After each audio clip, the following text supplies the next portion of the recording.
The MCU is working hard to set up a whole new, darker side of the MCU, but just not the Defenders. And front and center of this new push will be Moon Knight. Although he's oftentimes called Marvel's version of Batman, there's so much more to the character than that. I'm calling it right now that Moon Knight will be one of the most complex lead heroes the MCU has ever seen. But what exactly can Moon Knight do, and how will that translate to the MCU? Well, that's what I wanted to discuss today, so let's praise Khonshu and let's get started right now.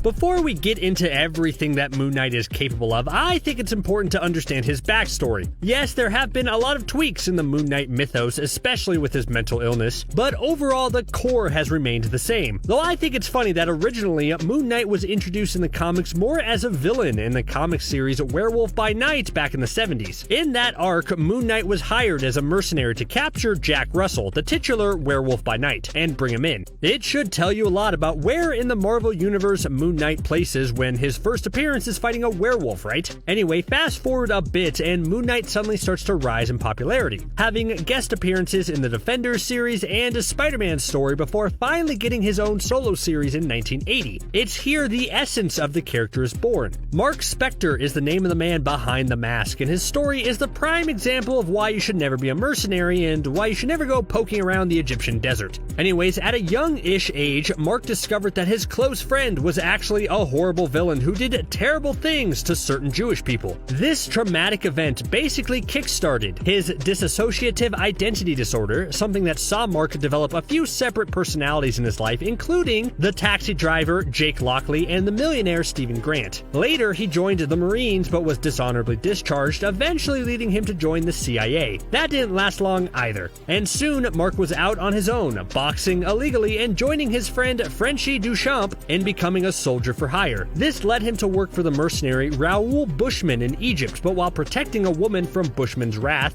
Bushman mortally wounded Mark and left him to rot in the desert. Fatally injured, Mark made it to the secret tomb that had the idol of the Egyptian god Khonshu in it, and the two actually ended up having a nice chat. Khonshu offered to save Mark's life if Mark basically became Khonshu's living weapon. Mark agreed, and thus Moon Knight was born. So now that you got the general gist, let's talk some of Moon Knight's best and worst abilities. I already mentioned how Moon Knight's first appearance came from him fighting a werewolf, and because of his battles with supernatural creatures, there are many who are hoping that Oscar Isaac's Moon Knight tangles with a werewolf in the first season of his show. I mean, why not at this point, right? We're already getting Blade teases in Eternals, and the Morbius movie is trying to shove its way into the MCU, so if vampires are around, then why wouldn't there be werewolves? Is that really any stranger than a talking raccoon? No. But there's also another reason I want to see Moon Knight fight a werewolf, and that's because I think there's parallels that could be drawn between the two. We all know that werewolves emerge on a full moon, and for a time in the comics, this was also when Moon Knight was the strongest. Because of his connection with the moon god Khonshu, Mark found his strength and reflexes would grow whenever there was a full moon. Moonlight essentially made him stronger, so the more moon there was, the stronger Moon Knight was. He's since lost this ability, but imagine if this was adapted in the TV show. If there's a werewolf lurking around, Mark would have a powerful enemy that he's not so different from. The werewolf turns into a raging beast in the full moon, while Mark tends to be overcome with strength during this time. That's the sort of fun parallel I want to see from the series. Sure, the MCU has been blasted in the past by having their heroes fight villains with the exact same powers as them, but this would be a way to adapt that in a different way. Because it wouldn't be that their powers are the same, but rather both the hero and the villain get their powers from the same source and do different things with it. That sounds pretty cool, right?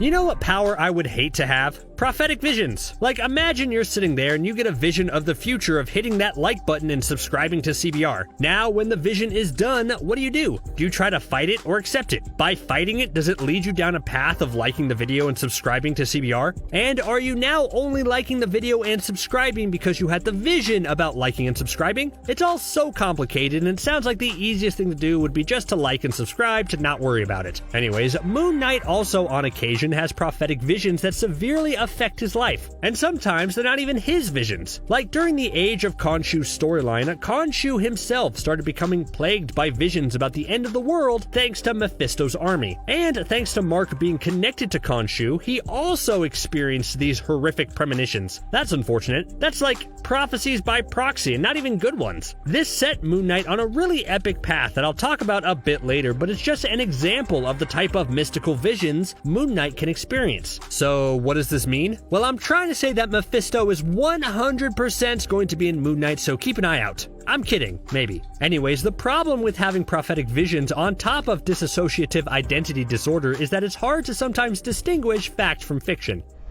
You might say pain tolerance isn't a special ability, but then I would say to you, you obviously haven't met Moon Knight. I think superheroes in general have to have a higher than average pain tolerance. It's a rough business they're in, but while some superheroes seem to have a higher pain tolerance than others while they really shouldn't, the scene of Black Widow's solo film where she smacks into everything while falling 3 stories comes immediately to mind. It actually makes sense for Mark Spector's character. And what comes to mind when I think of Moon Knight's pain tolerance is his fight with Taskmaster. In his 2006 comic run, Taskmaster was sent to eliminate Moon Knight, and while getting the upper hand at first, Moon Knight came back with a vengeance and actually truly scared Taskmaster. How did he do that? Well, you know how Taskmaster's whole thing is copying other people's moves? Turns out, Taskmaster learned the hard way that Moon Knight is not someone to be copied. You know why? It's because Moon Knight's fighting style really is just allowing himself to be hit. Moon Knight makes no effort to block whatsoever. If there's a punch incoming, he would rather just take it and hit the person back harder than try to dodge it. This totally disoriented Taskmaster and led Moon Knight to a decisive victory. That's so hardcore and absolutely showcases an incredible pain tolerance. And since I just mentioned Mark's unique fighting style because of his pain tolerance, I should probably mention his ability to actually fight. The thing with Moon Knight is that he's actually both a brawler and a martial arts master. He's actually the former heavyweight boxing champion, which shouldn't be overlooked because that doesn't really apply to any other hero. I mean, sure, there was that one time in the old Adam West Batman show where he boxed the Riddler, but I'm not sure if that's really on the same level. Anyways, after the whole boxing career, that's when Mark underwent his intensive training to become a commando, a CIA agent, and a mercenary. Seriously, you do not want to fight this guy. On top of boxing, he's also an expert in judo, Krav Maga, karate, kung fu, and Muay Thai, just to name a few. That's an amazing combination, and given his tendency to just charge you and fight, it's not necessarily a challenge you want to take. Like, maybe I was a little worried about the fight scenes in the upcoming Marvel show because how could they really compare to the comics, right? But then I saw Oscar Isaac's training video for the show and had complete faith. Oh, no, not that one. Yeah, that one. I think just looking at Moon Knight move and fight is exhausting, but what if he had the ability to take that to the next level? Let me explain. For a short time, Moon Knight had the ability to drain people's life force just by touching them. This happened after battling the villainous group known as Hellbent, which is an ancient hybrid species that resulted from the ancient race of beings commingling with Earth's primitive humans. It's weird. But long story short, through this storyline, Moon Knight, desperate and on the brink of being wiped out, unwittingly unleashed his own Hellbent power and drained the life force of an enemy. This isn't a common ability by Moon Knight, but if the Disney Plus show leans into the more mystical aspects of the character, then I could see them incorporating this ability. A lot of superhero shows and narratives don't have their characters be good detectives. I mean, think of all the Batman movies we've gotten, and even though he's labeled the world's greatest detective, how much detecting have we actually seen him do? Exactly. And it makes sense. Being a detective type of character works in a comic, but in a movie or a TV show, you kinda have to drive the action quickly, meaning there isn't a lot of time for a superhero to investigate properly, which is why I'm a little worried about the Moon Knight TV show. I mean, I'm sure it's gonna be awesome, but the Moon Knight in the comics is a great detective, and I just hope the show is able to highlight that at least a little bit. The reason why Mark Spector is so good as a detective is really because of his split personalities that have connections all over the place. His millionaire Stephen Grant is a successful businessman who knows all the rich folk and upper class dynamics, while his cab driver Jake Lockley has a lot of underworld connections and contacts. If the show was smart, it would make use of all of Mark's different identities to really amp up his detective skills. Fingers crossed. A lot of what I've mentioned so far paints Moon Knight as a bit of a brute, right? I mean, yes, he's super talented, but he has a very forceful way of fighting that any villain would be unlucky to go up against. But just on top of all that, I want to mention that he's also an expert marksman with a keen sense of accuracy. I mean, you would expect with his commando and mercenary training that he'd be able to hit a target, but the level of detail would make the villain Bullseye a bit jealous. Like, there was one specific instance where Moon Knight was able to cut a bullet in half using one of his crescent darts. You know what type of eye you need for that? Especially given the circumstances. This was after Moon Knight was just shot in the side and was diving out of the way. I mean, if you can cut a bullet in half after that, then yeah, I would say accuracy is a definite strong suit for you. Oh, and speaking of suits, I really have to mention Moon Knight's suit in this list. Sure, it's not exactly an ability he has, but the suit he wears comes with some pretty extraordinary upgrades that help Moon Knight fight crime effectively. So I think it's worth a bullet point, don't you? First things first, you know why he wears all white, right? It's not just because it's visually appealing on a comic page, but rather it's a legitimate way for Moon Knight to strike fear into his enemies. Sure, he could have gone the Batman route and dressed in all black to sneak around in the shadows waiting to strike, but that's totally not Moon Knight's MO.